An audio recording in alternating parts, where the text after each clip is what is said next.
Hello and welcome back to the Lowdown, everybody, where today we're discussing 3 realistic signings to complete Man United's rebuild. Coming up on today's show, how excited should Man United fans be about the prospect of signing Benjamin Sesko? United could do with like a £50 million rated midfielder. Does this Sesko move jeopardise that? Which signing could fix their midfield? Why he reminds me a little bit of Baleba is when he gets the ball and he does carry with the ball, he uses his body so well, he's hard to push off the ball. And finally, who's the perfect replacement for Andre Onana? Generally speaking, at his best is 100% a world-class shot stopper. Hello and welcome back to the Lowdown, everybody. And joining myself and Mikey McCubbin today, we have Alice Abrahams. Alice from Alice Talks Footy YouTube channel. Go check it out as well. Alice, how are you? You know what? I'm doing much better. Looks like we're going to get Sesko through the door today. I mean, probably paid a bit too much, but look, it's a striker signing. We need a striker signing, and hopefully there's a few more to come. Yeah, absolutely. I mean, that's what we'll be discussing today, because we were originally going to talk about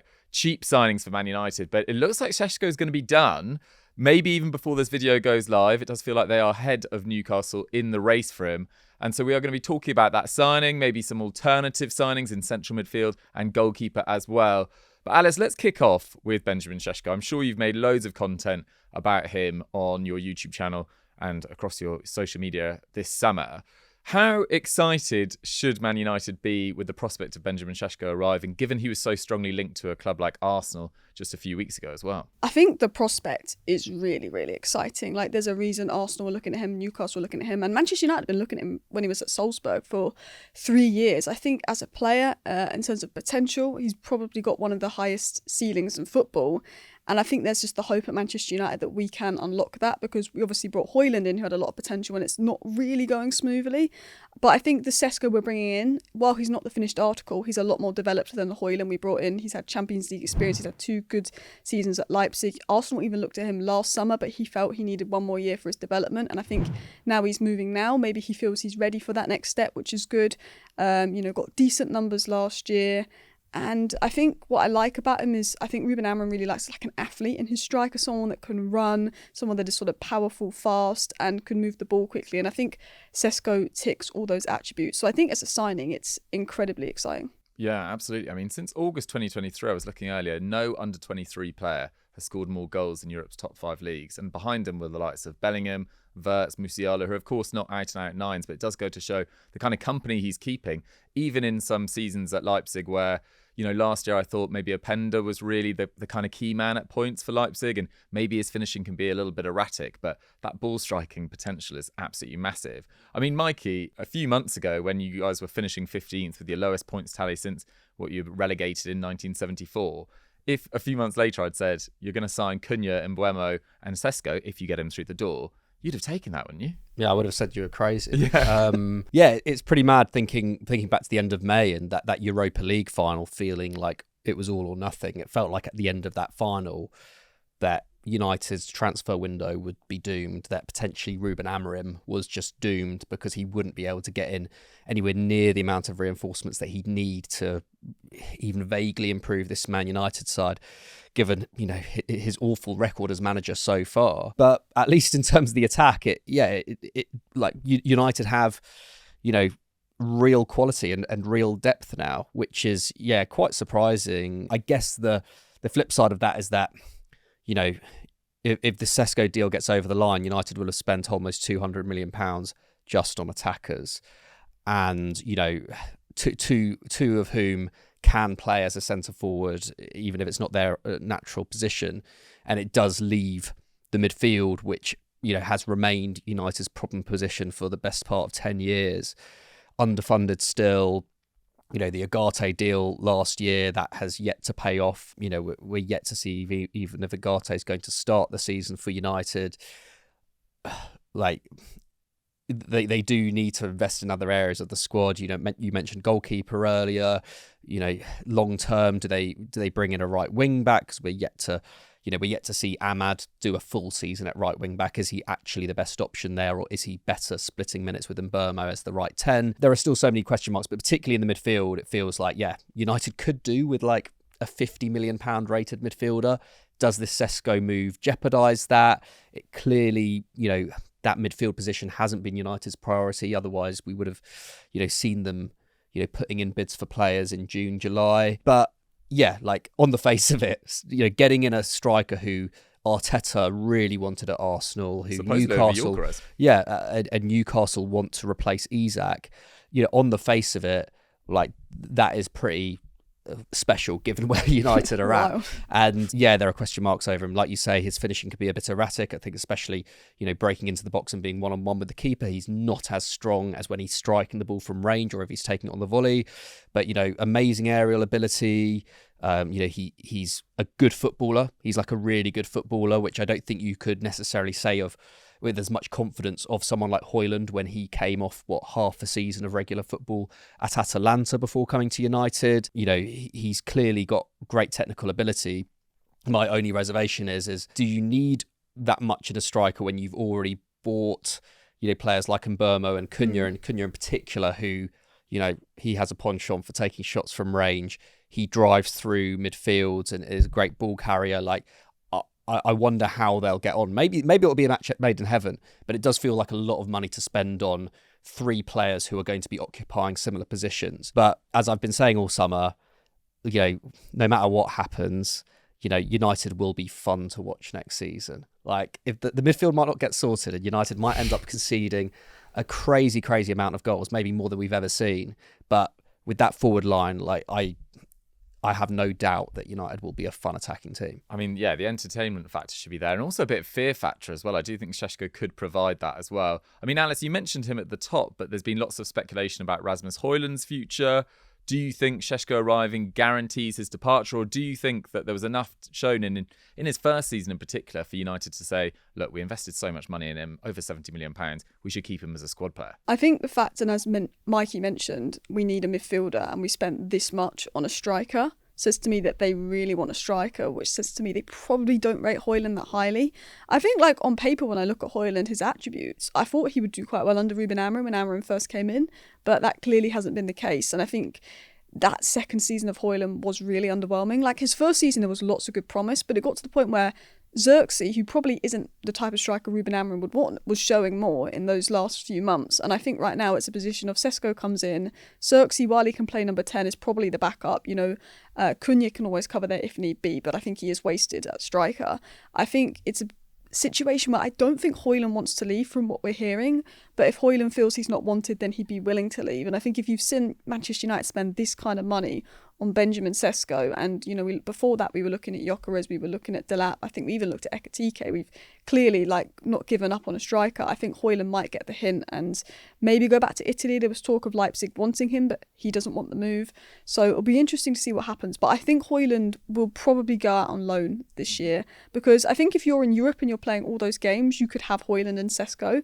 But I think with the 1 game a week, I think he might want more minutes. I'm surprised that he's not keen on I mean, I get it. You've got an amazing opportunity to be Man United's even second choice at such a huge club, as shown by their transfer business. But when you've got the opportunity to go to Leipzig, who have lost Yusuf Poulsen, who have lost Sesko if this deal gets done, who have lost Xavi Simons, you could really become one of the key players at a club that, in terms of, improving attacking numbers, is right up there with sort of Gasparini's Atalanta in the last few years. I mean, look how many great players have come through at Leipzig and excelled there and kind of struggled elsewhere. I do think it's a very, the Red Bull model really helps you develop in terms of your attacking numbers. And then, the links with Inter Milan earlier this summer, I doubt that happens now. Now it looks like Ademola Lookman looks like that's going to happen as well. But I think there could be good clubs for Rasmus Hojlund to sort of rebuild that confidence, whether it's on loan or permanently. I mean, Mikey, as we record this, we're not 100% sure that Benjamin Sesko will be done. So if he can't be done, did you have an alternative in mind? Yeah, if needed. I mean, there's not many out there. I mean, I guess there's a bit of a mini short list of players. I mean, I mentioned I suggested Victor Boniface about a month ago on this show. Obviously, injury concerns with him. Wasn't in the Leverkusen team so much last year, but I think he's still a really quality striker. And actually, if he's gettable for like 40 million euros, then the upside is potentially huge. I was also thinking Kolo Muani. By all accounts, I think he's really keen to get to Juventus, go back there after that loan move.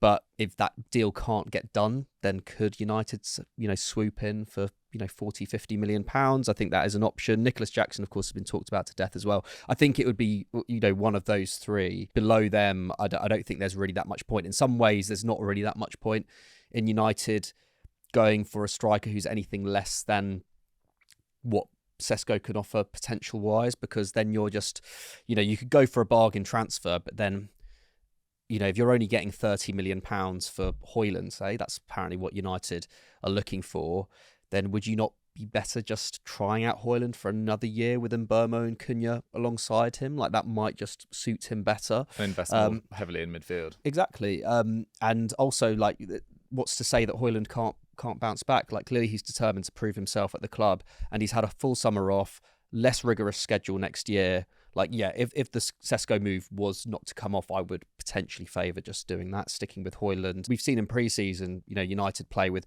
Bruno Fernandes in the 10 and then with Cunha and Mbeumo as split strikers as well. Like, at least, that's the option that gives you now. Like, Amorim is actually in a bit of a privileged position now with those two signings, and that he can kind of reshape the attack in the way that he wants, game to game. So the centre forward, I guess that's the ironic thing of United going for Sesko after these two players. Like, centre forward actually, in the minds, I think, of most United fans now, is not necessarily the priority. Fair enough. I mean, Alice, if you can't land Sesko, are you in agreement that it's just Hojlund for another year, or did you have another alternative in mind? Yeah, the one thing I said about Sesko is I like the player, I don't like the price, because I think the price means we're not going to get a midfielder. And I did say this last week, before we knew we were going to get Sesko, or we might not get him, but it looks like we're going to get him. I said midfield is so important, and I think the pre-season game versus Everton the other day really highlighted that. Ugarte was getting caught out. Now, Ugarte's had some good games for us, but I almost see him as more of an 8 than a 6.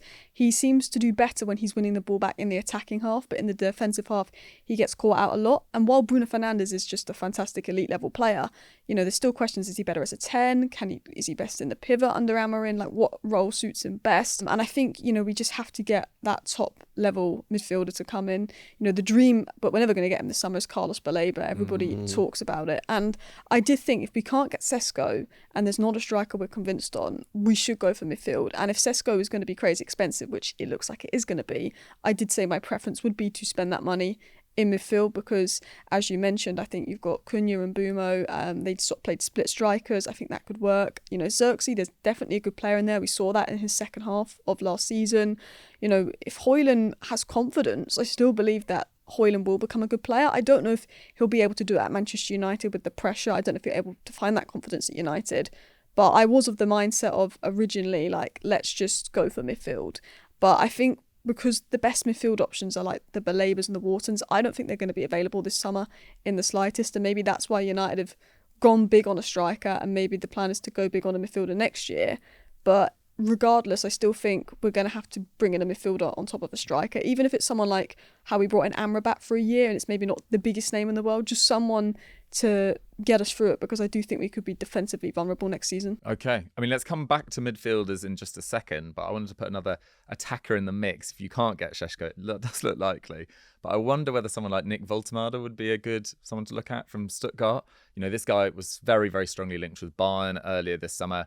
In terms of a price difference with Sesko, I think he's going to be very expensive as well. Apparently Stuttgart are looking for 65 million euros, which is massive, but he does look really, really exciting. My issue with him is he's very different from Sesko in that he's not like a last line sort of running onto through ball kind of player. He's not built around pace, although his dribbling is excellent, but he's much more of a sort of 10 kind of creator. Like, I think Thomas Müller was the player that they were trying to sort of recreate in Nick Woltemade. But last year he got 17 goals and 10 assists in 35 games. Then goes to the Euros and is joint top scorer in the under-21 Euros as well. Looks like he's got a lot about him. I'm just not quite sure. I'm kind of with you guys.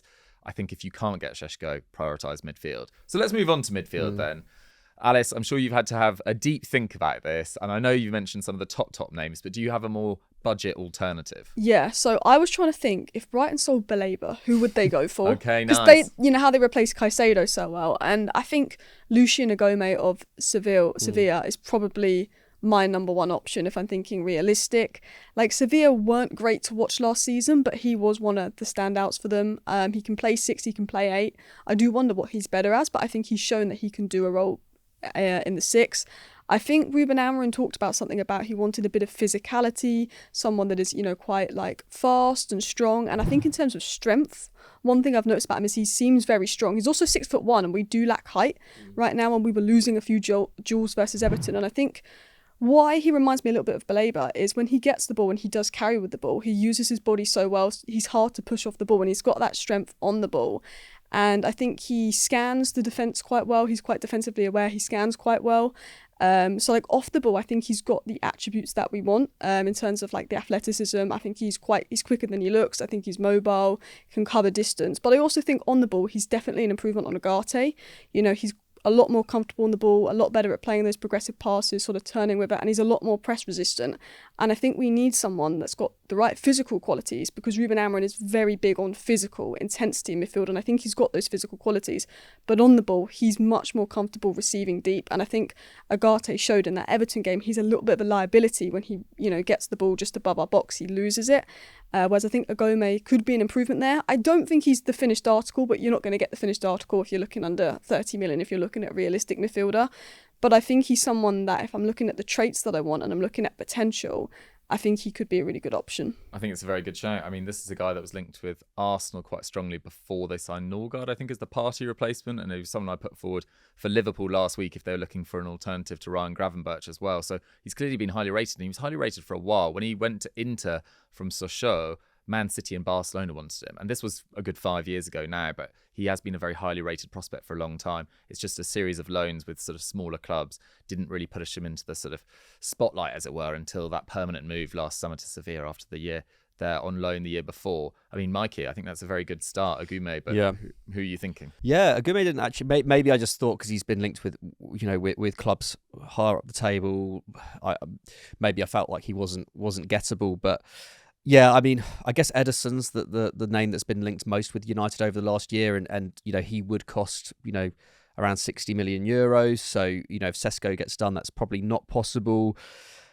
Ideally, United are looking for someone in that price range, though. You think about someone like Nicolo Ravella at Lazio as well, and maybe he doesn't have quite as much physicality. He's not the biggest. He's like 5'10", but in terms of like what you were saying, in terms of receiving the ball deep and be able to progress the play, like I think he's going to be one of the best in Europe, or is already kind of posting kind of numbers that are up there with the best in Europe. But again, I think he had a 50 million euro release clause that recently expired. João Gomez at Wolves, I think in some ways is the safest bet. Again, pricey. But like I just absolutely loved watching him last year. I think him and Andre, Wolves were such a paradox last year in terms of like having so many top performers and yet, flirting with relegation so much. But yeah, him and Andre, one of my favourite central midfield partnerships in the league last year. So those would be my dream gets in many ways. I mean, in terms of Baleba and Wharton, like I can't even think. I mean, I know you're going for Sesko, but I just can't even envisage United going for those players. But maybe that's it. Maybe United are banking on, climbing up the table a little bit more next year, maybe sneaking European football even, and then being like to those kinds of players, maybe we can, attract them to the club a bit more, show them a more exciting project. But in terms of a realistic option, I say realistic, I think it would still be hard to get him out of the club, but I think you could maybe do it for less money, is Manu Kone at Roma. Now, there are, again, like a number of players, around that price point, around 40 million euros that I was having a look at. Someone like Florentino Luis at Benfica, Douglas Luiz at Juventus, Javi Guerra at Valencia. But I think Manu Kone, in terms of, like you say, having that physicality, he's around 6 foot, 6'1", dynamism in particular. That's what Amorim really, really wants. Someone who can get up and down the pitch. Someone who's really useful in in different phases of play. I think Manu Kone really has that, and he's shown it now in 2 different leagues. It's one thing doing it at Borussia Mönchengladbach as a youngster, where it's such an end-to-end league, the Bundesliga. So you get that space to be able to drive, even if you're not necessarily the quickest. To do it also at Roma, in Serie A, different league, different kind of tactical setups. Roma really struggled for a lot of last season before Claudio Ranieri came in, and he was one of their best players. Just when you watch him, being able to pick up the ball from deep, he's always looking to just drive or play a progressive pass. He's got decent balance. He's pretty quick. He's great at kind of going through two midfielders. I think he won the fourth most fouls in all of Europe last year. So great in that sense. Can take the sting out of a game when needs be. So yeah, I really, really like Manu Kone. The only problem is apparently Gianpiero Gasperini, the new Roma manager, basically wants to build the entire side around him and has basically said he's just not for sale. That's the difficulty. But Roma are under FFP restrictions. And so if they paid 18 million euros for him last year, if you could more than double that money, then maybe it'll be hard for them to turn down. But I think Gasperini, he is one of the elite managers in Europe and he's only just come in. So if he's saying that, by any means necessary, we need to keep him, then it would be difficult. But that is the profile and the kind of price point that I think United needs to be going for. Like someone like Manu Kone, but maybe Agoume is more realistic. I think they're both great shouts. I mean, Roma were absolutely sensational in the back half of last year. I think they lost one game from mid-December to the end of the season and picked up more points than anyone else in Serie A in that time. And that was, as you say, under Ranieri, but he's gone up to be director of football. Gasperini arrives, and their forwards and midfielders to a certain extent as well should be really excited about working under Gasperini.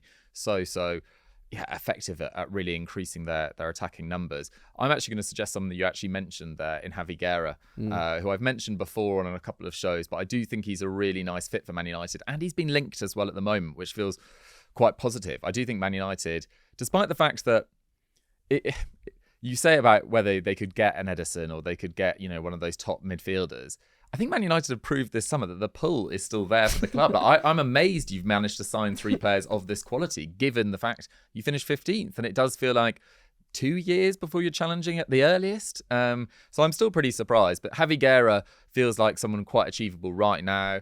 6'2", very physical central midfielder, can do a little bit of defensive work. Very good progressive passer as well. He ranked in the top 5 of under 21. He's now 22, but he ranked in the top 5 of under 21 central midfielders last year for percentage of passes forward, and one was Adam Wharton. So that's a really nice sort of bracket of people to be in with as well. Was a goal threat, and also I think the Valencia don't generally, given their financial situation and given the financial situation in La Liga, they don't sell for the crazy prices that you maybe expect as well. Like Mosquera, one of the most highly talented centre-backs, was sold for about £15 million, I think, to Arsenal.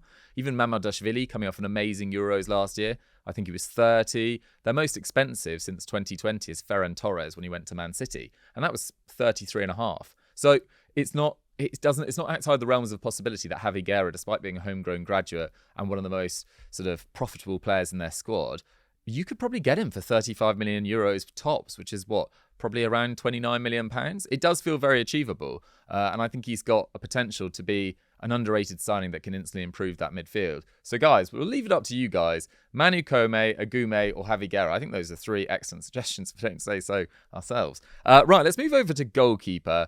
Alice, what are your thoughts about Andre Onana and where you're at with his future at Man United? Do you know what? I've been disappointed with him. I felt that we needed a goalkeeper that was a ball-playing keeper, that was better with their feet.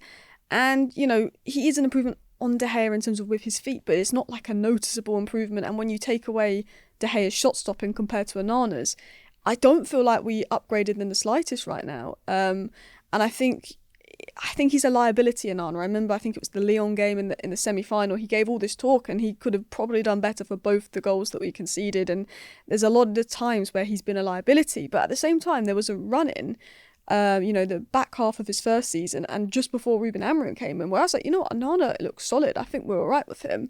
And then he went back to the Onana we saw when he first came in. He's just not reliable. Like, sometimes he's good, sometimes he's not good. And I think when you're Manchester United and this is the top level, you need a bit more reliable keeper. The problem is, how do we replace him? Because I think the best candidates are going to be expensive. I also think when you're a goalkeeper at Manchester United, you're just more naturally under the spotlight. Mm-hmm. So I think if someone like an Emi Martinez, who's a great keeper, but if he makes a mistake, it will go under the radar. But the minute Onana makes a mistake, it's going to be everywhere. It's going to be everything you talk about. And I think there's a different level of pressure when you come to United as a goalkeeper, because you cannot make one mistake, and goalkeepers are going to make mistakes. So I also think it's a mental thing as well as ability. Sure. And like when I looked at realistic alternatives months ago, I would have said Joan Garcia, but he's no longer available. I think he was probably the best option. I think he had a £20 million release clause, and he's just a really good all-round keeper, distribution. I thought he's a good shot stopper as well. The name we've been linked to the most in terms of like realistic is Lammens. Now, I'm not going to sit here and pretend I watched a load of Royal Antwerp last season. I'm going off more recent research since we've been linked to him. And one thing I've noticed about Ineos and Vival coming in is they're definitely looking at data more behind signings. They're trying to use a more data-driven approach. And the data behind Lammens is insane as a shot stopper. And the eye test backs that up. I think he prevented like 14.5 goals last season or something like that, which was like the highest sort of shot prevention number for a goalkeeper when you look at the shots against them and if that shot should have gone in or not. I think that might have been the highest among all the goalkeepers in Europe. Yeah. And I think that's what's caught Manchester United's eye. Rumours of him being around £14 million. He's a very good shot stopper. And my biggest issue with Onana is when Onana makes a save, he pushes it back into the danger zone and then they get a rebound and score. And it's happened time and time again. Whereas when I was looking at him when he was making saves, he was also pushing it away from the danger zone. He wasn't giving it right back to the opposition striker to tap it in. And that's what I like. I think he looks comfortable on the ball. Again, claiming crosses, maybe not the most comfortable. I don't think he's the 100% ready-made, and it's not someone that comes in and you think this is 100% the guy, but I think value for money, he's good. He almost reminds me in a weird way of Vicario, how Vicario came in to replace Lloris. Vicario's a very good keeper, but Tottenham might look to upgrade him in the future. He's a good shot stopper, but he did get caught out set pieces, and I think I have those same concerns with Lammens. But I think Bayendier is just nowhere near good enough for me. And I think as a keeper that's going to come in and challenge Onana and potentially take Onana's spot and has potential to be a really good keeper, I think he's probably the best pick out there. And at least he's a good shot stopper. And I think you could rely on him in those moments. And then if we feel after a year or two, you know, maybe want to upgrade him like Arsenal did with Ramsdale, and, you know, Tottenham may look to do that with Vicario, I think you can do that because you've not spent a load of money on him. He doesn't have high wages or a high book value. I guess he seems like, that would be, he's a good option in terms of, resale value then as well, like pretty young, like you say, like pretty cheap price tag as well. So I guess there's that's the option if you want someone to back up Onana, put pressure on and build up experience, I guess. And that, in some ways, that feels the more likely, doesn't it, given where United have prioritised this summer. I went for someone who could just outright replace Onana with my pick, just because I feel like, I guess what you don't get with Lammens is the, that supreme confidence that comes with a super experienced keeper who's played under the spotlight a load. Like, there is that chance that he comes in and, a bit like Bayendier, is a little bit rabbit in the headlights, doesn't necessarily showcase himself at his best. And that's why I went for Mike Maignan. He's probably gonna stay at Milan now. I think maybe that Chelsea opportunity was the one. The season's just about to kick off. Maignan has generally shown a lot of loyalty to Milan, but he still hasn't signed that new deal. Milan were willing to sell him at the start of the summer for 25 million euros.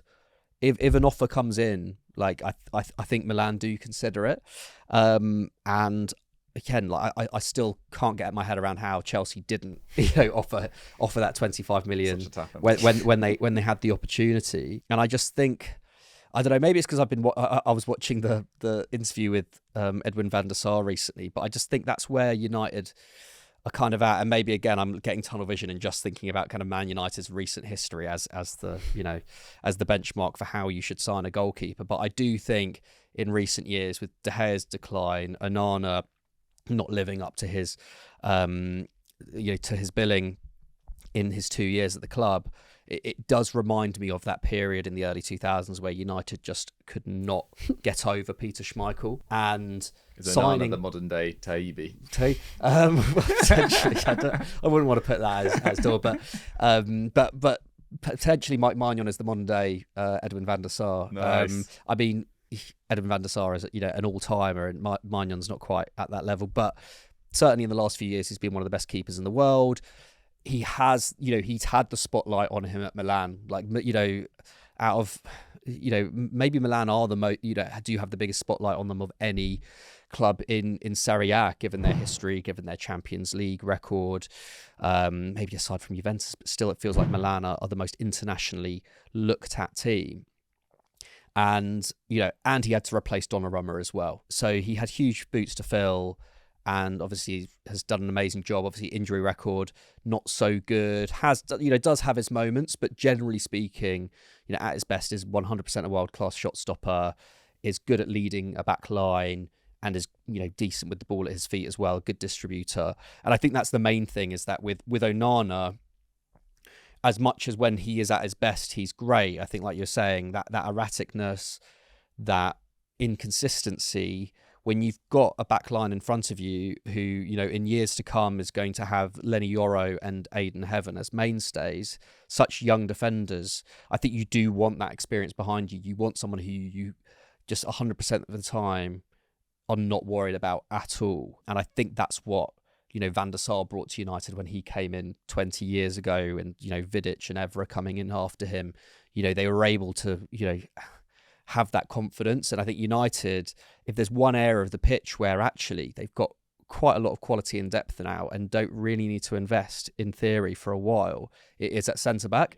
And if you have, say, Matthijs de Ligt as the central centre-back with Heaven and Yoro either side of him in years to come, because you've got Mazraoui there as well. But I don't know, that there's just something about that. I really like that back line. But when you have a goalkeeper behind you who has question marks over him, even if his potential is very good, or even if his general level is very good, I think you're always going to have problems. And Mike Maignan is, I think, a safer bet in that sense of having someone who's a good communicator, is a bit of a leader, but, isn't erratic, does inspire confidence in the players in front of him. I like it. I think it's a very good shout indeed. I mean, we've talked a lot about goalkeepers because we also talked about Chelsea last week, and Joe talked about Donnarumma. I think that's huge wages for maybe Man United right now. Diogo Costa I talked about for Chelsea. Maybe he'd be willing to go to Man United. I'm not quite sure. I think Lucas Chevalier would have been a really good option as well.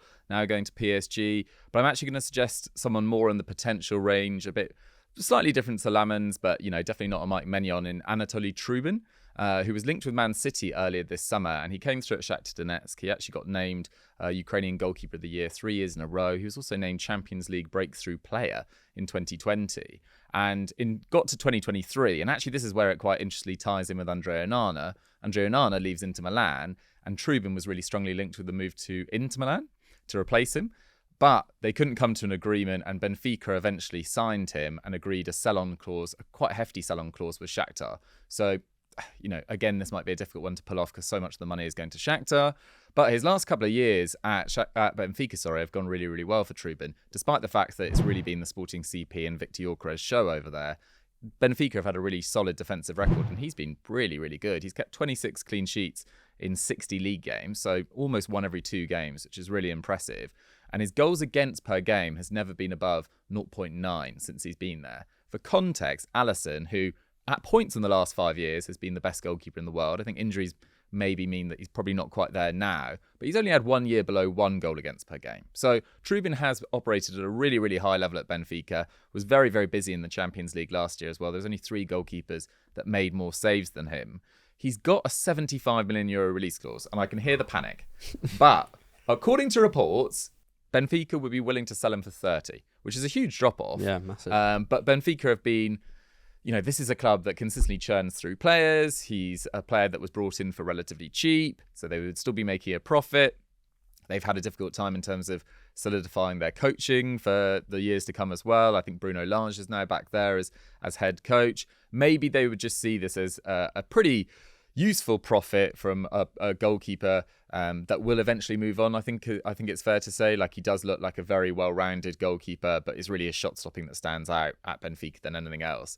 And I do kind of agree with you, Alice. I think sometimes in 2025 we overhype the importance of goalkeepers' abilities on the ball. For me, the biggest difference you can make is your shot stopping, and to be honest, your claiming of crosses as well. I almost put passing range and passing statistics probably the third most important thing I look for. And look, some managers are really unique. Pep's not going to employ a Donnarumma probably. But I think you can get away with an average passer if you've got a great shot stopper, which is why I'm backing Trubin for a big career. So those are our 3 suggestions at goalkeeper, guys. We'll let you decide in the comments. And to kind of finish the show, guys, I just want to talk about some predictions around Man United in general, because it's just over a week until you host Arsenal, don't you? Yeah. On Super Sunday on Sky. Watch that on Sky. Alice, what are your... I know there's still obviously some business today. We don't know whether... business to go, rather. We don't know whether Sesko is going to be confirmed just yet. But what are your general thoughts about Man United this season? If you had to get your crystal ball out, where are you finishing? I still keep putting us 8th because I feel like that's quite fair, because we did finish 15th, but I'm like, we've got 1 game a week, and our biggest problem was scoring goals. I think we were ranked 16th in the Premier League last season for goals scored, which is atrocious. We're Manchester United 16th for goals scored. So I think Cunha and Mbeumo actually got more goals and assists combined than Man United scored in the league last season. Adding Sesko to that, we've solved our biggest problem in goals. So I feel like we're going to score, we're going to be exciting. I do think as well, if you have a good midfield that's progressive, you feed your attack better, and that would help more goals. And I think my mindset is massively on midfield and who we sign. I think if we got a really good midfielder in, and with like teams like Newcastle not having the best window, Villa in Europe, Newcastle in Europe, Villa haven't done a lot yet. Potentially we could finish high with a good midfielder and we could push that top 6, but I don't want to make such a jump from 15th to 6th without a midfielder yet. So I've sort of put 8th as a safe bet. I think defensively there might be a little bit concerns next year, but weirdly we were actually quite good defensively under Amorim at points. We did concede silly goals, but if we look at the Liverpool game, the Arsenal game under Ruben Amorim, it was a very back 5. It was a very defensive discipline, probably the way to explain it. So maybe for the bigger games he will do that. It'll be interesting to see if he adapts to certain games. And quickly on a player that I've seen get a lot of praise in pre-season is Patrick Dougie, who obviously came in for a lot of criticism last year. I don't know how much of pre-season you've watched, but it feels like he sounds like a completely new player. Yeah, he's been unbelievable in pre-season. And I think people were being a bit impatient with him. I think we were doing bad. We made a signing. They were like, come save us. And they didn't realise this is just a kid. But you know, when they've got the technical and physical attributes and the hunger, I think he's got it all. He's just young, needs to be developed. I think he had some really good games last season, some poor games. But in pre-season, particularly because he's playing quite high, I think for me, I think he could be the breakout star. Wow, love it.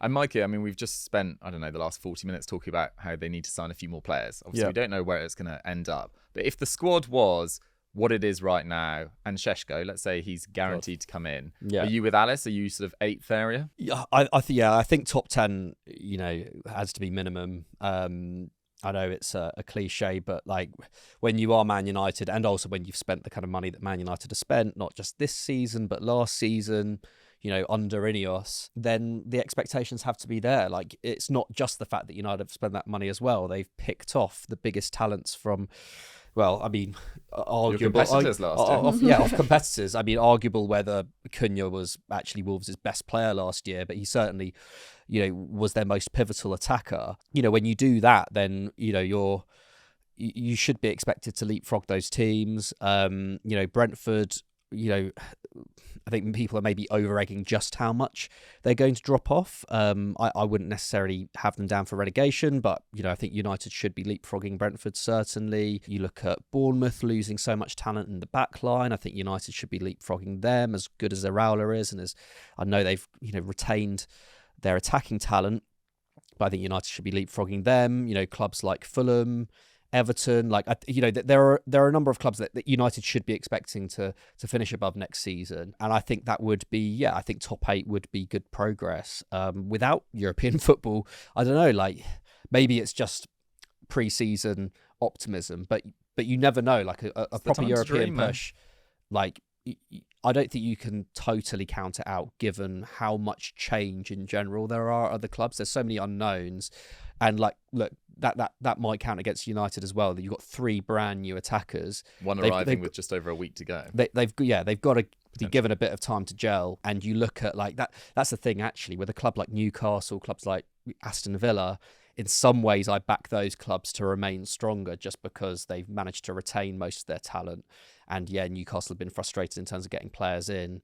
They haven't, as yet, with Isak. If they lose Isak, maybe it's a different story. But as yet, they haven't lost a key player, and actually haven't really lost a key player in the last 2 or 3 years. They're a very, very settled team who all, absolutely adore their manager. Same with Aston Villa. They absolutely adore their manager. They've got one of the best managers in the league. So I do think I couldn't see United at this moment in time finishing above those two.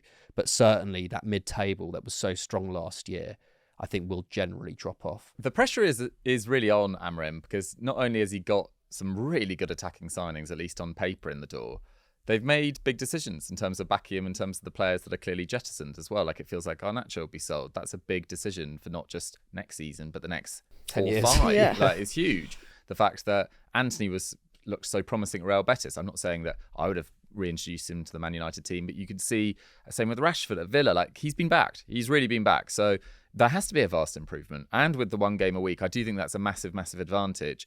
I think, it might well affect their ability to bring in that central midfielder this year in terms of not having Champions League money. But it could prove to be a real benefit. We've seen the improvement that Newcastle have made in seasons they've been without European football versus when they've been in it. I think it could make a massive difference. And finally, just big thanks for bringing out Wolves and Brentford, some of their key players as well, because Sunderland really needs someone to drop off this year as well. And yes, I did manage to get Sunderland into this week's episode, which is quite an achievement. As has been the performance of Alice Abrahams on her debut Lowdown. Thank you so much for coming on. You were absolutely brilliant. If people, which they know don't have enjoyed hearing your thoughts, where can they find your content? If you want Manchester United content, go check out Alice Talks Football on YouTube, TikTok, or if you just want a load of waffle, even Twitter. To be honest, I just spam stuff on there when I'm like doing stuff. Yeah, I love Twitter. People talk it down, but it's a good platform at points. There's still a lot of negativity, but there's a lot of joy on there as well. Guys, thank you so much for watching the Lowdown for this week. Let us know your thoughts about those transfer suggestions, and we'll catch you next time. Bye-bye.